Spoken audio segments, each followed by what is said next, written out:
Bakuna laban sa African Swine Fever o ASF, aprobado ng gamiton kan FDA. Bakuna o obserbaran kan Department of Agriculture sa laog nin 6 na bulan. Quarantine measures dapat na bang haliun ngunya na may bakuna na? Aramon sa report ni Chris Novello. Apat na anataman o kan backyard hog racer na si Glory kan San Isidro, Bula, Camarines Sur. Dakula subot ang nitatabang sa iyakan sa iyang mga ataman na literal na piggy bank na kung nagkagipitan, may makukuha ang panggastos.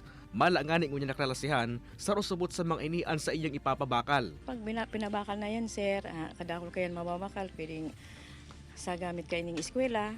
Alaga day man kay ni mali kayang mahandal urog na taan bula ang saro sa mga pigbabantayan ng may kaso ng African Swine Fever.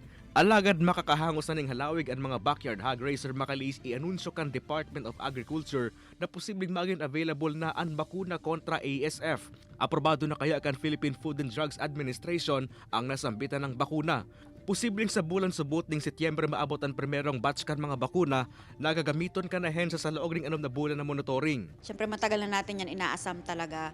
Malaking tulong ito, magiging malaking tulong sa mga hog racers kasi mawawala na yung pangamba sa ASF. And mape-prevent na natin talagang totally eradicate na ang ASF pag may bakuna na.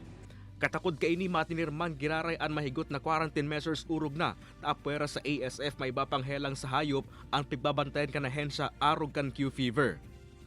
Kay Banan si Javel Obiso, Chris Novello, Balitang Bicolandia.